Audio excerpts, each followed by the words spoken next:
Hello hi welcome back to my channel Shreeroopa. ఎలా ఉన్నారండి? ఏంటి ఎప్పుడు వంకాయలే చూపిస్తుంది అనుకుంటున్నారా? వంకాయల్లో చాలా ఉన్నాయండి. ఇవైతే బాపట్ల వంకాయలండి.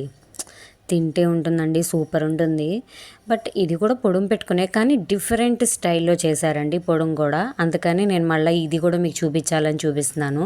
చూడండి, ఫస్ట్ అయితే వంకాయలు చూశారు కదా, కావాల్సినవి అయితే చూశారు కదా. వంకాయలు అండి, ఇదిగోండి బాపట్ల వంకాయలు. మీ అన్నీ ఒకే సైజులో ఉండాలండి, అలా ఉంటేనే చాలా బాగుంటుంది. కావాల్సినవి ఏంటంటే కారం, పొడుము. ఈ పొడుము ఎలా ప్రిపేర్ చేశారో కూడా చూపిస్తాను. దానికి కావాల్సిన వెల్లుల్లిపాయలు అండ్ నెక్స్ట్ ఎండు కొబ్బరి చిప్పలు కూడా కావాలండి. మధ్యలో ఏంటి ఇవన్నీ చూపిస్తుంది అనుకుంటున్నారు? ఇవాళ మెనూ కూడా చూపించేసానండి. టమాటా పచ్చడి విత్ వంకాయ కాయలు కూర అండి. సో ఫస్ట్ అయితే వంకాయలని కట్ చేసుకోవాలి. నీట్గా కట్ చేసుకొని చక్కగా వాటిట్లో ఏమైనా కండ్రు ఉందేమో చూసుకొని, ఇదిగోండి ఇలా లైట్గా కారం పెట్టేసుకొని ఆయిల్లో వేపుకోవాలండి. కొంచెం మగ్గనివ్వాలి లైట్గా. కారం పెట్టేసుకొని ఆయిల్లో మగ్గనివ్వాలి. అలా మగ్గనిస్తే ఏంటంటే కాయలు మగ్గుతాయి. కొంచెం స్పైసీ ఎక్కువగా తినే వాళ్ళకైతే కనుక అది చాలా బాగుంటుంది. సో అందుకని కొంచెం లైట్గా కారం పెట్టేసేసి 4 వైపులా మనం కోసుకుంటాం కదా, ఒక ఫ్లవర్ లాగా కోస్తాం కదా, అట్లా దాంట్లో చూసుకొని కారం పెట్టేసేసి నూనెలో వేసేసి మగ్గిచ్చేయాలి. దాని తర్వాత అవి మగ్గిన తర్వాత తీసేసి మనకు ఆ వేడి మీదే కొంచెం పొడుం పెట్టేసేసుకుంటే సరిపోతుంది. చూడండి, ఇలా నూనెలో వేసేసి మగ్గ పెట్టుకోవాలి. కొంచెం వెడల్పాటిది బాండీలు లేని వాళ్ళకి ఇలా వెడల్పాటి గిన్నెలు కూడా వస్తున్నాయి కదండి, ఇలా గిన్నెలో అయినా సరే వేసుకోవచ్చు. అండ్ ఇక్కడ కొన్ని ఏంటంటే మనకి పుచ్చులు ఒక సగం వైపు ఉంటే సగం వైపు ఉండవు. అలా అని పారేయకండి, ఆ సగం ముక్కైనా పర్లేదు వేసేసేయండి. మగ్గిన తర్వాత దాని మీద పొడుం పెట్టుకుని తింటే చాలా బాగుంటుంది. ఏది మనకి వేస్ట్ అవ్వదు, బాగుంటుంది. టేస్ట్ అయితే సూపర్ ఉంటుంది.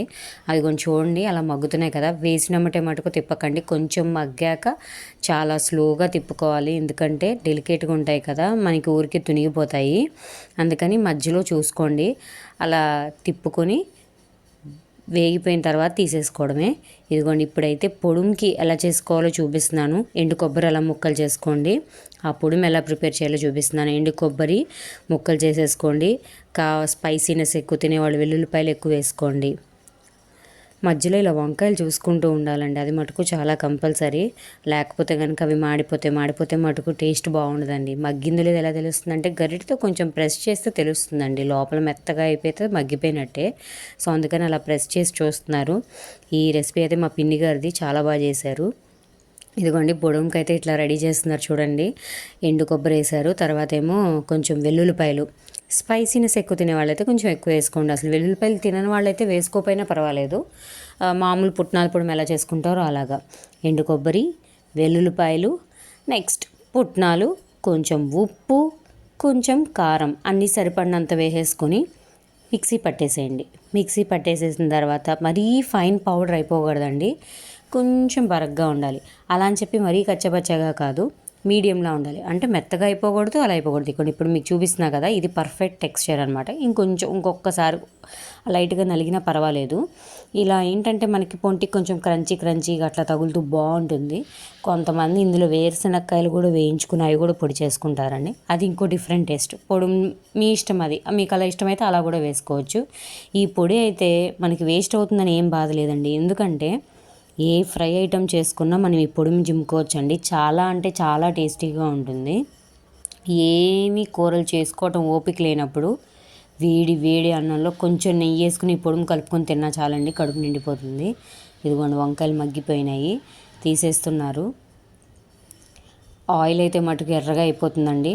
బట్ కానీ తర్వాత ఏం చేయొచ్చు అంటే, మనం దీంతో పాటు ఆల్టర్నేట్గా ఏమైనా వంటలు చేసుకుంటాం కదా, దానికి తాలింపు పెట్టుకోవడానికి ఆయిల్ వాడేసేయచ్చండి కొంచెం వడగట్టుకొని. అండ్ లాస్ట్లో కూడా మనకి నూనె కావాలి, సో కానీ అందుకోసమని వేస్ట్ అవుతుందని అయితే ఏమనుకోకండి. ఇదిగోండి, ఇలా కత్తితో కొంచెం ఆ 4 వైపుల్ని ఇలా పక్కకి చీల్చి పొడుము అలా పెట్టి మళ్ళీ నొక్కేయాలండి. కాయలాగా నొక్కేయాలి. నొక్కితే ఏంటంటే ఆ వేడి మీద పెట్టేసరికి మనకి పొడుము కూడా లోపల లైట్గా కొంచెం కుక్ అవుతుంది అనమాట, లైట్గా వంకాయ పడుతుంది. సో ఆ ఫ్లేవర్ అనేది చాలా బాగుంటుంది. ఇలా చాకుతో పక్కకి జరిపి అలా వెంటనే అప్పటికప్పుడు కొట్టుకున్న పొడుము కదండి, ఇంకా టేస్టీగా ఉంటుందండి ఫ్రెష్ పొడుము అయితే. అంతే ఇలా పెట్టేసేసుకోవడమే, అన్ని కాయలకి అలా పెట్టుకోవడమేనండి. పెట్టుకుని పక్కకు పెట్టేసుకోవాలి. ఇలా పక్కకి పెట్టేసుకున్నాక తర్వాత ఏం చేయాలి అంటే లాస్ట్లో మొత్తం మనం ఎన్ని కాయలు అయితే వండుకున్నామో అన్ని కాయలు ఒకేసారి మనం ఏ బాండీలో అయితే కాల్చుకున్నామో ఆ బాండీలో వేసేసి మనం మిగిలిన పొడుము ఏదన్నా ఉంటే ఆ పొడుము మొత్తం పైన జిమ్మేసేసి అండ్ కారం కొంచెం ఎక్కువగా తినేవాళ్ళైతే మళ్ళీ కారం కూడా వేసుకోవచ్చండి. అలా వేసుకుని పెడితే సూపర్ అంటే సూపర్ అండి, మామూలుగా ఉండదు. మేమైతే కుమ్మేసామండి. ఆల్మోస్ట్ కిలో కాయలు తెచ్చారు. అంటే మీరు ఎంతమంది ఉంటారో మాకు తెలియదు, కిలో కాయలు మీరే తినేసారా అనకండి. కిలో కాయలు మేము ఒక్కలమే కాదండి, మొత్తం 11 మంది ఉన్నాము భోజనానికి ఇవాళ. సో కాబట్టి అందరం కుమ్మేసామండి. అండ్ ఇదిగోండి సైడ్లో మా వదిన టమాటా పచ్చడి చేసేస్తున్నారు. ఇది కూడా సూపర్ టేస్ట్ ఉందండి. లాస్ట్లో వంకాయలు కొన్ని కుళ్ళిపోయినవి ఉంటాయి, అంటే సగం పోయి సగం పోకుండా ఉంటాయి కదా, అలాంటి వాటిని ఏంటంటే పోయిన వైపు కట్ చేసేసి పోని మంచి కాయలు ముక్కలు ఉంటాయి కదా కోసేసి ఇట్లా లాస్ట్లో వేపుకున్నామండి. వేపుకుని వాటిని కూడా ఏం చేసామంటే పొడుం జిమ్మేసాం. ఇదిగోండి కూరంతా మొత్తం అన్నీ పెట్టేశాక, కాయలన్నీ పెట్టేశాక వంకాయలన్నీ ఆ బాండీలోకి వేసేసి ఈ మనం పొడుం పెట్టేటప్పుడు కొంచెం పొడి ప్లేట్లో పడి ఉంటుంది కదా, ఆ పొడుమంతా కూడా అందులో వేసేసేయండి. ఈ ముక్కలు మనం లాస్ట్లో మిగిలిన ముక్కలు అదిగోండి వేపుకున్న ముక్కలు ఉన్నాయి కదా, అవి కూడా అన్నీ వేసేసి శుభ్రంగా పొడుం జిమ్మేసి కారం జిమ్మేసేసి ఒక్క 5 మినిట్స్ మగ్గనిచ్చేసి పొయ్యి కట్టేసేయండి చాలు.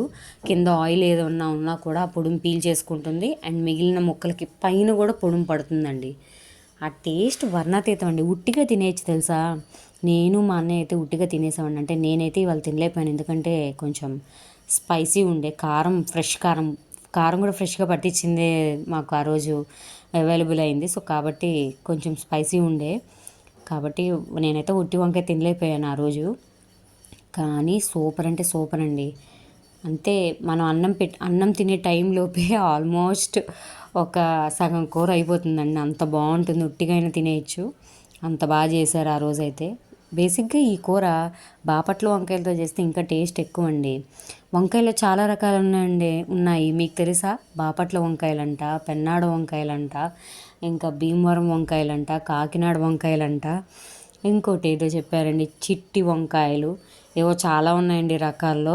మా నాన్నగారు ఎన్ని చెప్తారో, ఎక్కడికి వెళ్ళినా ఏ ఊరు వంకాయ ఫేమస్ అయితే ఆ ఊరు వంకాయ తీసుకొస్తారు. అందుకే కావాల్సి దీనికి తాజా కూరలు ఎవరంటే రాజా, ఇంకెవరు వంకాయ అని అంటారు. కానీ ఏదైనా ఆ టేస్టే వేరండి. చాలు, అస్సలు ఈ కూర ఒక్కటి ఉంటే ఇంకేం చేసుకోకపోయినా పర్వాలేదు, అంత బాగుంటుంది. ఇదిగోండి లాస్ట్లో మా అన్నయ్య టేస్ట్ చూస్తున్నారు చూడండి, ఎంత బాగుందంటే అంత బాగుంది. నేను ఫేస్ అయితే చూపించట్లేదండి. లాస్ట్లో ఏం మిగిలిందో చూడండి, అంత బాగుంది. తోడు ఒక్కటే మిగిలింది. సో మీకు ఈ కూర నచ్చితే నా channel like, share, subscribe. Bye అండి.